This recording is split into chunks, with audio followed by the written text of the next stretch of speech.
Assalamualaikum warahmatullahi wabarakatuh.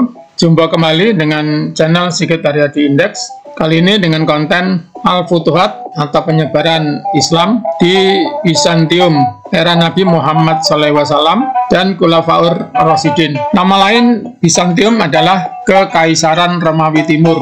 Oleh umat Islam dikenal dengan nama Rum, atau dalam bahasa Indonesia adalah Roma. Kekaisaran ini berdiri pada abad keempat Masehi setelah Kekaisaran Romawi Barat runtuh. Ciri khas Kekaisaran Bizantium berpusat di Konstantinopel, Turki, berkuasa selama kurang lebih 10 abad, memiliki kontrol besar atas sumber ekonomi dan pelabuhan, mampu merebut beberapa wilayah seperti Suriah, Mesir, Yordania, Lebanon, dan Palestina, lalu meluas hingga Laut Mediterania, termasuk Afrika Utara. Runtuhnya Kekaisaran Bizantium. Kekaisaran Bizantium berakhir ketika Konstantinopel jatuh ke tangan kerajaan Turki Utsmani atau disebut juga Kekaisaran Ottoman pada tahun 1453 Masehi. Tentara Ottoman dipimpin oleh Mehmed II menyerbu Konstantinopel dan menghancurkan kekaisaran serta merubah nama Konstantinopel menjadi Istanbul. Pada abad ke-20 Masehi diubah lagi oleh Kemal Atatürk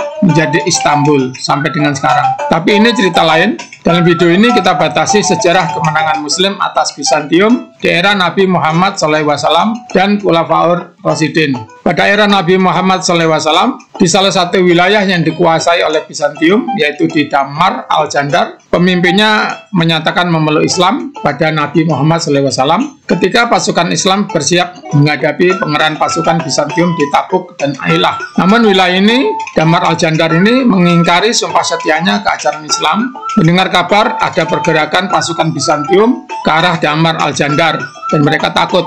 Mendengar kabar ini, yaitu pergerakan pasukan Bizantium, maka Khalifah Abu Bakar mengirim pasukan Islam di bawah pimpinan Amr bin Al-As, Surahbil bin Hasanah, dan Yazid bin Abu Sofyan, masing-masing ke Palestina, Yordania, dan Syria. Yazid berhasil mengalahkan pasukan Bizantium yang dipimpin Sergius, komandan Yunani di Wadi Aqrabah, menyebabkan sisa pasukan Bizantium mundur ke Gaza. Namun mereka dihancurkan oleh pasukan Amr bin Al-As di Bir Asab. Tetapi gerakan pasukan Amr bin Al-As dan Yazid bin Abu Sofyan dihentikan oleh pasukan Bizantium di suatu jalur sempit menuju Damaskus. Kemudian Khalifah Abu Bakar mengirimkan pasukan Khalid bin Walid untuk membantu, di mana pasukan hanya butuh 18 hari menyeberang gurun Arabia sampai ke sana, yang berlangsung pada bulan Maret tahun 634 Masehi, yang tercatat sebagai prestasi militer terbesar di masa itu. Dan pasukan Islam berhasil memaksa pasukan Bizantium untuk mundur sehingga pasukan Muslim bisa memasuki Damaskus, Baalbek, Hims, Hamah, dan kota-kota lain di Syria yang waktu itu bernama Syam. Di era itu terdapat dua negara superpower, yaitu Bizantium dan Persia, di mana pasukan Bizantium yang dipimpin Heraklius sudah pernah mengalahkan pasukan Persia. Maka tentu saja mereka tidak gentar menghadapi pasukan Muslim, meskipun sudah beberapa kali mengalami kekalahan di medan perang yang berupa gurun. Lalu mereka membuat strategi baru, yaitu menarik pasukannya ke Palestina, di mana tentaranya yang dipersenjatai lengkap bisa bergerak aman. Pasukan Bizantium lalu bergerak ke selatan dan menghancurkan pasukan pengawal perbekalan Muslim yang ditinggalkan di Bir Al-Asab di sebelah selatan Palestina. Mendengar hal ini, pasukan Muslim yang dipimpin oleh Khalid dan Amr bergerak dan berhasil mengalahkan pasukan Heraklius di lokasi antara Caesarea dan Bir Al-Asab. Dan pasukan Muslim mencatat kemenangan lagi ketika pertempuran berpindah ke Ajak Nadain yang terletak antara pantai Mediterranean dan Bait Jibrin. Lalu pasukan Bizantium mundur ke Datah dan langsung mundur lagi begitu melihat datangnya pasukan Muslim. Kemudian pasukan Bizantium mundur lagi ke satu dataran di tepi sungai Yarmuk yang dikelilingi karang terjal dan tinggi.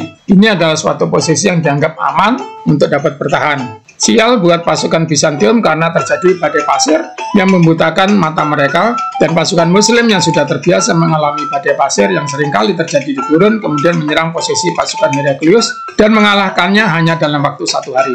Maka tercatat Bizantium tersingkir dari tanah bulan sabit subur untuk selamanya. Peristiwa kemenangan ini sampai di Madinah ketika Khalifah Abu Bakar berada di ranjangnya dalam keadaan sakit. Abu Bakar As-Siddiq menderita sakit selama sekitar 15 hari sebelum meninggal. Sakitnya dimulai pada hari ke-7 bulan Jumadil Akhir tahun 13 Hijriah. Abu Bakar As-Siddiq meninggal dunia pada hari Senin malam tanggal 22 Jumadil Akhir tahun 13 Hijriah atau tahun 634 Masehi, 2 tahun setelah Rasulullah wafat. Abu Bakar yang lebih muda 2 tahun dibanding Rasulullah SAW wafat di usia 63 tahun seperti umur Rasulullah SAW. Selama menjalani tugasnya yang hanya berlangsung selama 2 tahun, Abu Bakar As-Siddiq menghadapi perjuangan berat mengalahkan suku-suku murtad, dan di antara yang murtad ada 2 pemimpin suku yang mendeklarasikan diri sebagai nabi. Meskipun demikian, di era Abu Bakar, selain berhasil mengembalikan wilayah yang sudah menjadi bagian negara Islam di era Al-Futuhat Nabi Muhammad SAW, juga berhasil memperluas wilayah Islam di Jazirah Arabia Selatan dan Timur dan di daerah Bulan Sabit Syukur yang sebelumnya dikuasai Bizantium. Lalu Umar bin Khattab menggantikan menjadi khalifah dan mengangkat Abu Ubaidah bin Al-Jarrah sebagai gubernur di Syam atau sekarang dikenal sebagai dengan nama Syria. Kemudian Khalifah Umar secara pribadi menginspeksi wilayah tentara serta jenderal di wilayah yang sudah dikuasai pasukan Muslim, dan di saat itulah Umar menyampaikan dan mendefinisikan status, hak, dan kewajiban mereka serta rakyat yang ada di daerah tersebut. Kemudian Umar berkemah di Al-Jabiyah sebelah utara Yarmuk. Mendengar kekalahan pasukan Bizantium, Uskup Yerusalem yang melihat pasukan Muslim mengepung tanpa menyerangnya, menawarkan jalan damai dan meminta Khalifah untuk memimpin kota Yerusalem. Khalifah Umar bin Khattab memenuhi permintaan tersebut, pergi ke Yerusalem, mengambil alih kunci-kuncinya pada tahun 25 Hijriah atau 637 Masehi. Lalu Khalifah Umar membuat surat perjanjian yang isinya sebagai berikut. Bismillahirrahmanirrahim. Dengan nama Allah yang Maha Pengasih lagi Maha Penyayang. Piagam ini diberikan oleh Umar, hamba Allah dan pemimpin kaum mukmin kepada masyarakat Ailia. Dia menjamin keamanan dan harta mereka, gereja dan salib mereka, yang kecil maupun yang besar, maupun penganut agama Kristen yang ada di sini. Gereja mereka tak akan dirampas, tak akan dihancurkan. Begitu pula masyarakat dan wilayah mereka. Salib mereka atau harta mereka tidak akan dikurangi dengan cara apapun. Mereka tak akan dipaksa dalam kaitan dengan agama mereka. Mereka tidak akan dirugikan. Orang Yahudi yang tidak dikehendaki oleh orang Ailia tidak diizinkan tinggal di Ailia. Orang Ailia berkewajiban membayar jizyah seperti yang dilakukan orang Madain. Pada waktu itu Persia dikenal dengan nama Madain.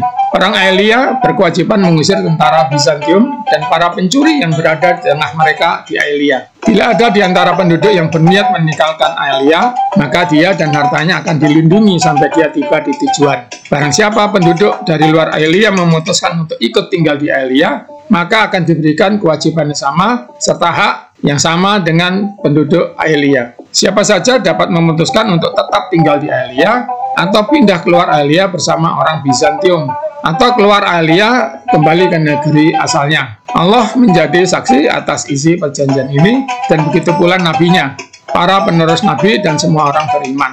Ditandatangani oleh Umar bin Khattab, disaksikan oleh Khalid bin Al-Walid, Amr bin Al-As, Abdurrahman bin Auf, dan Muawiyah bin Abu Sufyan.